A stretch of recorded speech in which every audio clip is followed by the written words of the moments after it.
In making a channel about Five Nights at Freddy's, I've gotten plenty of questions on where I think the series is going next. And obviously, I'm not a mind reader or a fortune teller, but I do have some distinct opinions on where I think it should go next. So I figured I'll put them all here so y'all can stop asking me. Basically just describing to you what I think my perfect FNAF game would be. So slices, put on your aprons, and let's bake ourselves a game. I do want to start off with 3 disclaimers though. First of all, this is not a reimagining of FNAF. I want to talk about where I want Five Nights at Freddy's to go next, not where I wish it could have started. And besides, The Unwithered Truth already made an amazing video on that exact topic. You should watch it, by the way. I happen to be in it, and it's also just really good. Second disclaimer is I'm not a game developer. Obviously. I have my ideas on what would be fun gameplay, but I can't actually say confidently if the gameplay I'm suggesting would be fun or difficult or anything like that. So, as much as I like the gameplay I'm going to suggest, really the story is the main focus here, and the gameplay is just my idea that I had. And my third disclaimer, I'm not trying to say that what FNAF is doing is bad, and if they don't do my ideas, it will be bad. I'm not saying I objectively know the best thing for Five Nights at Freddy's. All I'm trying to get out there is my opinion on what would make the next FNAF game great, in the spirit of Five Nights at Freddy's, and continue its legacy without going too far in a completely different direction. So with all those disclaimers out of the way, when and where should this game take place? Well, I personally think the timing of the franchise between FNAF 6 and Help Wanted has a lot of interesting possibilities. We know that in Help Wanted, someone has bought up the Fazbear brand and is trying to revitalize it, and we know that after FNAF 6, it's officially bankrupt. So there is this in-between space where nobody owns the Fazbear brand. So in the meanwhile, there could be people trying to recreate the brand because no one's going to sue them,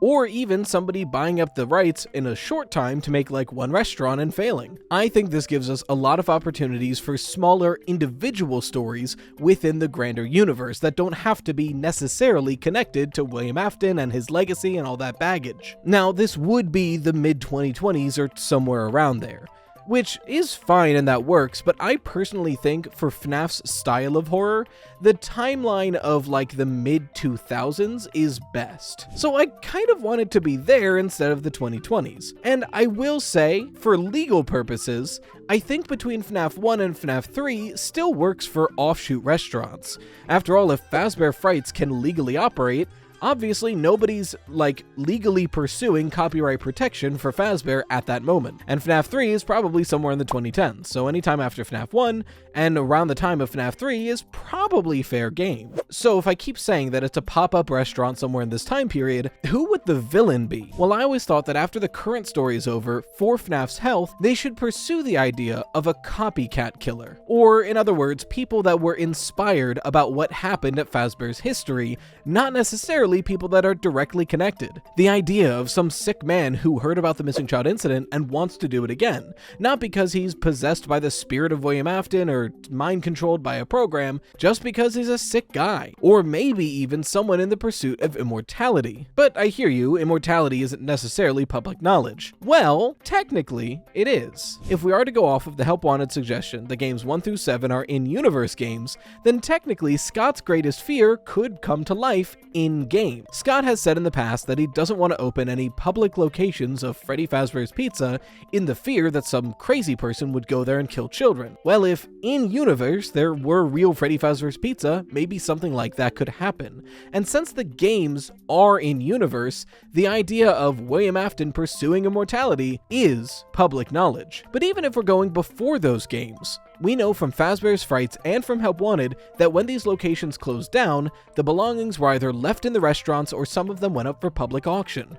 So if any of these blueprints that had to do with immortality or remnant ended up in somebody's hands, they might be able to piece together what William was trying to do and try to perfect it. Again, not because William Afton is possessing them, but just because they have this idea too, and they want to continue what William was trying to do. But no more details, because I don't want to spoil the fun. I thought the best way that I could showcase what I think FNAF could do moving forward is just kind of present to you my idea for a perfect Five Nights at Freddy's game. So let me introduce you to Showman's Slices. You look thirsty. I bet you want some gamer subs right now. Code Ritos for 10% off your whole order. Go get it. Or be thirsty, I guess. Night 1 begins, and we are the newest security guard for the Showman's Slices. Freddy's, in part, always seemed inspired by circus performances, not only with the clowns of Circus Baby's Pizza World, but like Freddy as this bear is a circus animal. There were these ties to the circus throughout the franchise, and so the owner of the Showman's Slices, Tate Vermin, doubled down on those ideas, opening this restaurant. A new restaurant with familiar characters, all trained under the Showman, a humanoid animatronic that runs the whole show. With his trained performers, Wind Up Freddy, Wind Up Chica, Wind Up Foxy, and Wind Up Bonnie. The idea would be that on stage, all 4 of the animatronics are lined up, and they are new designs, being slightly taller, slightly lankier, and having these large wind-up keys on their back, making them look more toy-like, all controlled by the Showman, a humanoid animatronic of a similar design that looks like this. Thank you, BarBADroid, you're really talented. And he'll be on a raised center stage in the middle of the main stage. When night opens, you look around your office, and it's a fairly standard security office, but instead of monitors in front of you, you have a tablet with you, and there's a stationary computer on the desk. That computer's monitor lights up with a video call. You answer, and the owner of the restaurant himself, Tate Vermin, is on the other end. And he seems to be in a sort of workshop. He says, "Hey there! Glad to have you back tonight. Now, like I mentioned last night, I've been trying to renovate the old Wind-Up gang for Showman's Slices.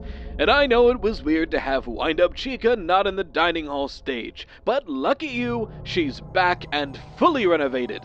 Now I know she doesn't look too much different, but the interiors, they've been improved. Made new again. That being said, I'm hard at work doing the same with Bonnie tonight, so I can't really keep an eye on Chica to make sure everything's going smoothly. So as you watch the restaurant, just make sure she keeps out of trouble. Can't have her getting messy in the kitchen. But do keep your distance. She's still as safe as ever, I assure you, but she is fast and strong. You wouldn't want to get between her and where she's going. Just remember, the spotlight should reset any of them to show mode for the night. It's something I added to each of my animatronics. You can turn on the spotlight with the control box backstage. I left it unlocked. I think I'd left it unlocked. If it's ever locked, just let me know. The key is usually in my workshop. Anyway, I'll leave you to it. I've got work to do myself. See you in the morning. Toodaloo! And then the Night 1 gameplay starts. As far as the gameplay goes, I wanted to aim for something that was fresh, but familiar to the core of the series. Modern FNAF is straying away from the camera-based gameplay of the original games, and while I think that is a smart move, I think they've deviated a bit too far. It feels completely disconnected. So much so that the camera sections of Security Breach and Ruin feel like a vestigial attachment that doesn't even really need to be there anymore. So I wanted to try to integrate camera gameplay, but not just make FNAF 1 again. So this game's core gameplay would see you trying to actually protect the animatronics from themselves in a way. In doing so, relying on their core programming, but staying out of sight as best as you can. We, the player, would have a tablet on our person at all times that has the full security camera footage, and we can use it to keep track of where animatronics are. But to help them, we need to go to their locations when they arrive. I think it would best be explained if I just go through the gameplay of Night 1. On Night 1, Bonnie is completely absent from the main stage, as Tate is working on him in the workshop. Meanwhile, Chica is activated. The other 3 animatronics, Freddy, Foxy, and the Showman, are all deactivated on the main stage. Chica is wandering around the restaurant, and if she, or for that matter, any animatronics spot you, you must break line of sight by running and hide under any of the locations you can hide in, similar to Into the Pit style gameplay, underneath tables, in ventilation shafts, and the like. But you do have to keep an eye on Chica, because eventually, at some point in the night, she will enter the kitchen and attempt to take a bath in the fryer. However, once she enters the kitchen, you have to turn on the floodlights inside of there with a light switch. This briefly dazes Chica, allowing you to run away. and once she gets dazed by this, she retreats to the main stage. As you heard in the phone call, anytime an animatronic retreats to the main stage, you can press their associated button on the control box to turn on their spotlight, which then reverts them into show mode. They begin performing a show and they are locked there for the rest of the night. Once all active animatronics are locked on their stage, you can end the night at any time. A button prompt will appear at the bottom, but you don't have to. And it's in this half of the night where you can go and try to attempt to find lore, doing puzzles to access secret and locked rooms and finding pieces of evidence. However, if she's in the kitchen for too long, she will take a dip in the fryer and deactivate, which if that happens, you get this call on your tablet. Hey, I just got a ping that Chica's electrical signal stopped. You do have eyes on her, right? Don't tell me. She's in the kitchen, isn't she? What am I paying you for if you can't even watch a damn robot chicken? You're fired. Which then, of course, leads to a game over. So now that you understand the core gameplay, you can imagine how the rest of this game would unfold. Night 2, similar to Night 1, now Foxy is gone, but Bonnie is back. Bonnie works similar to Chica, but instead of going for the kitchen, he wants to play some games at the arcade. Once Bonnie enters the arcade, he'll start playing on a machine. If he plays on one machine for too long, he'll lose, and then punch a hole in the monitor, which then damages the property and himself, resulting in you getting a similar phone call and losing your job. So while he's playing an arcade machine, you need to use the breaker in that room to activate a different arcade machine that's next to him.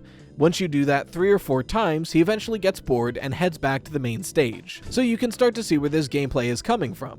You have to keep out of their sight, but keep an eye on them so when they start getting close to their objective, you can assist them. The next night, Foxy's back and now Freddy is missing. Foxy works a bit differently than Chica and Bonnie. He doesn't go towards any objective.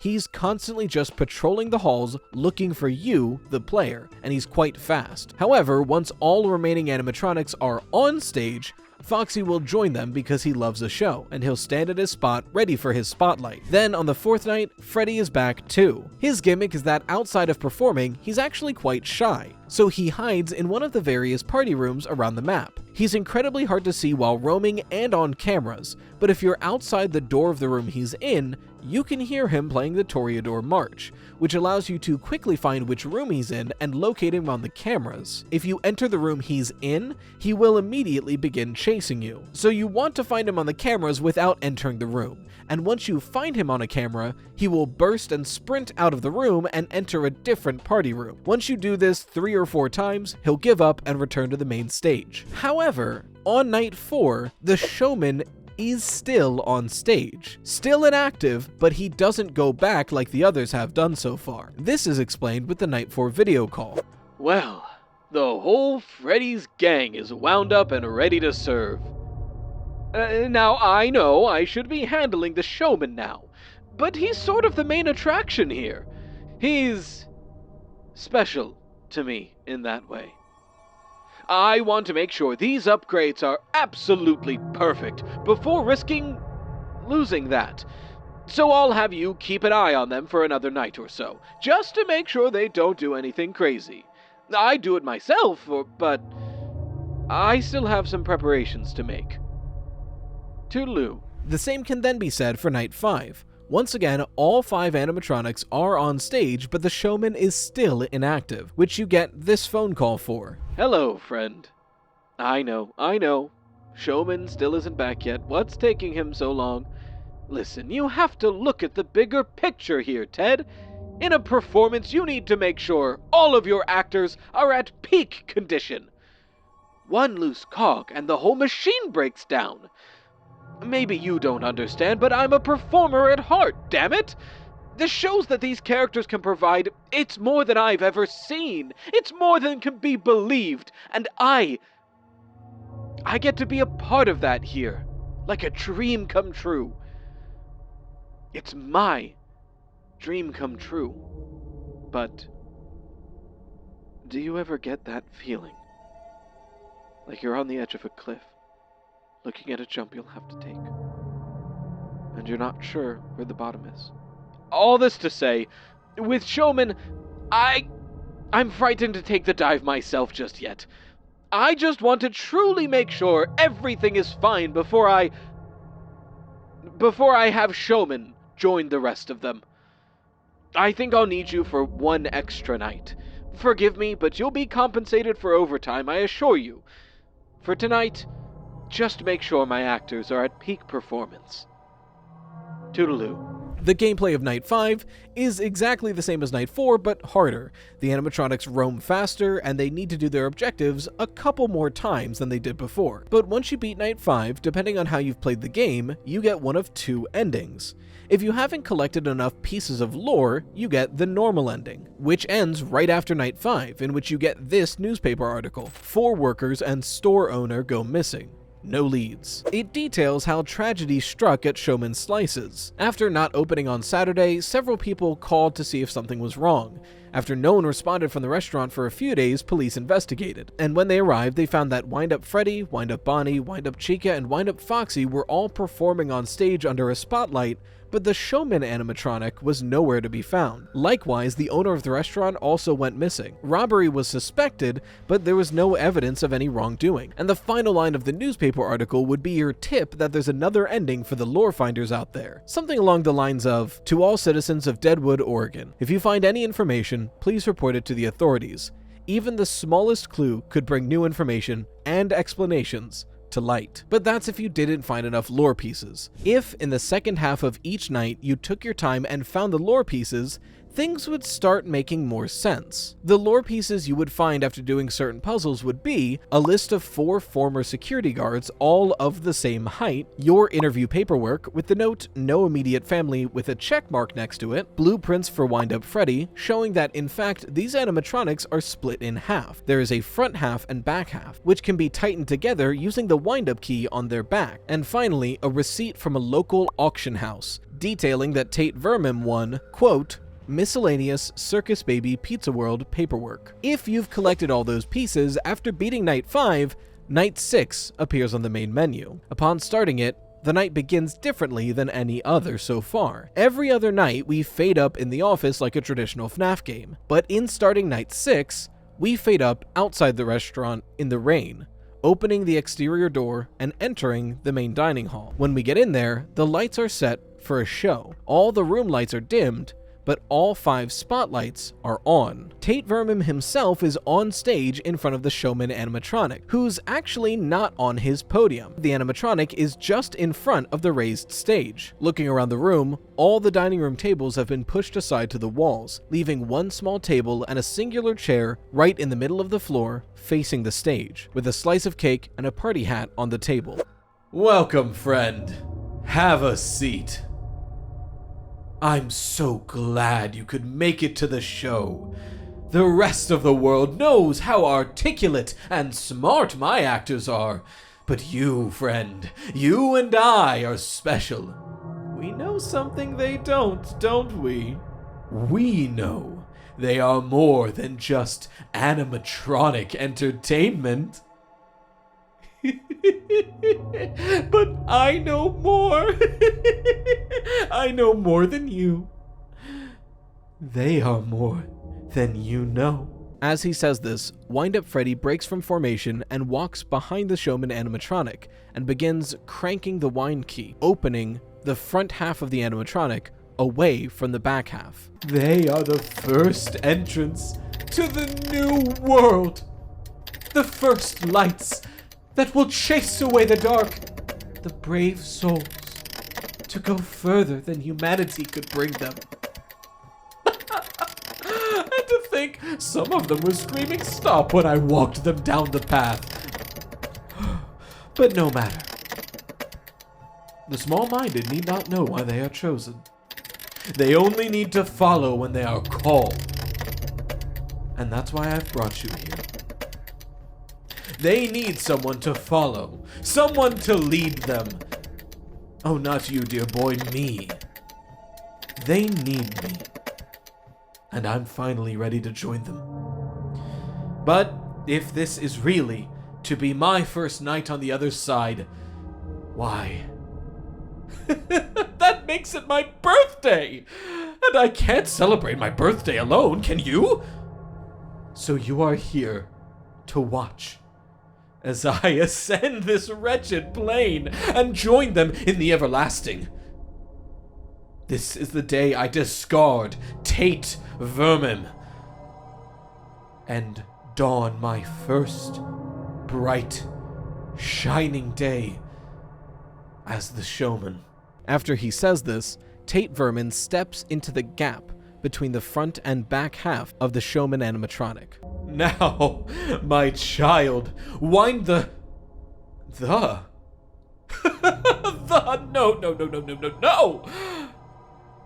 Wind my key and bring me to you forevermore. Wind-Up Freddy slowly turns the key the other way, closing the animatronic onto Tate Vermin's body until he is fully encased and killed. The lights are flickering in this moment, and while backlit, you can only see the silhouette of what happens.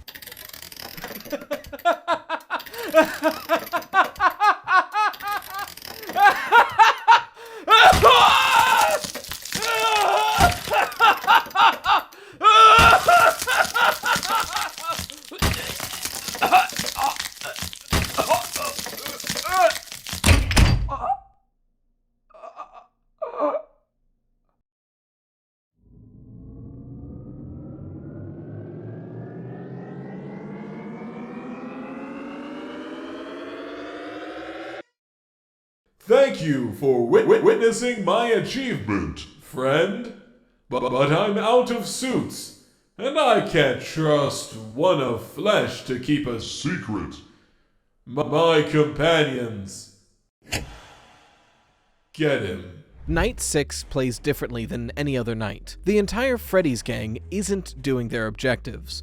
Similar to Foxy's gameplay, they are all just roaming and patrolling, looking for you, while the showman taunts you and commands them from the main stage. Why don't you stay a while and have a bite to eat? If you get to the control box, you'll find that it's been locked. But when you do, the game will remind you that the key is often left in his workshop, which, if you've been collecting lore up until this point, you'll know the door to is inside his office. So you have to sneak your way to his office, in which you'll find the workshop door is locked, but it's next to a fire axe case. So the cutscene plays as your character breaks open the case, takes the fire axe, and breaks down the workshop door, finding the key on the desk. But in this workshop is where the rest of the lore can be found. Now, granted, when playing, you don't have a lot of time to look around, but through multiple playthroughs or just playing really carefully, you can find a lot of information in this workshop. You find out that Tate Vermin was obsessed with the missing child incident. He heard about it when he was a kid, and he always wanted to know why someone would do that, until eventually the FNAF games started coming out in-universe, and he saw these things that he knew were real being made light of. He looked into it and found that some people online think it was a cover-up, but there might be more truth to them than the company would let on. And since all of these games had to do with William Afton finding immortality, he had to know more. So he started sneaking into foreclosed Freddy Fazbear's pizzas and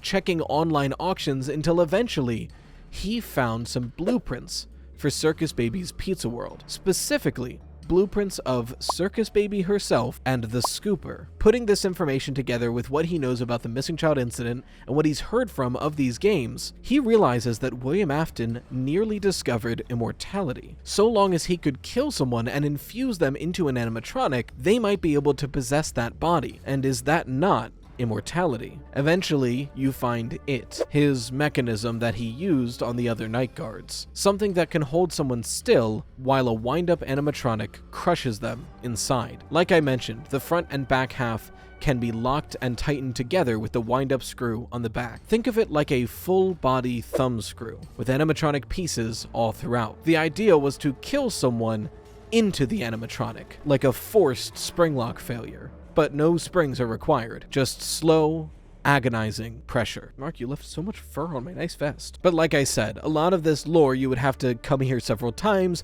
or be very stealthy to find. The main thing here is the key to the control box. Once you have that and sneak back to backstage, you can unlock the control box and press the showman's button, which forces him into a deep bow as he says, "Thank you for coming to our show."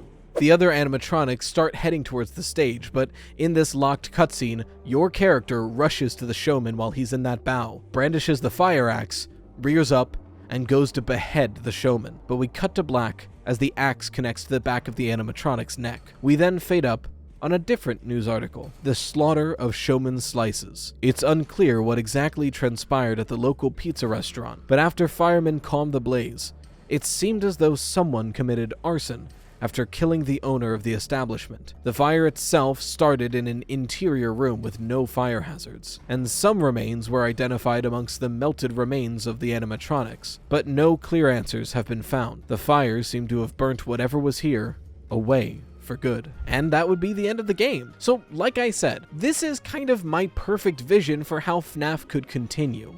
Not necessarily prolonging the William Afton storyline and making completely different games, but instead crafting new stories in this universe they've already created, focusing on these copycat killers or people inspired by the stories of Fazbear, with gameplay that is reminiscent of what we had, but fresh and engaging. And who knows, if you all like this concept enough, maybe I'll take the FNAF away from it and just make it its own game. I don't know, I can't make games, but I could always hire someone. In the meantime, let me know where you want FNAF to go moving forward. Don't forget that I have a second channel where I Toost, where I take all of my live streams and I edit them down into watchable content, which you can find right here. I actually just put out my video on Squirrel Stapler, a wild game, but it is a horror game. By the guy who made Iron Lung, by the way. It is a fun time, though. You should watch that video right here. If you aren't your fan art featured on the channel, make sure to share it with #ToastArt. A huge thank you to the best channel members, the Dough Risers, and until next time, as always, stay toasty, slices.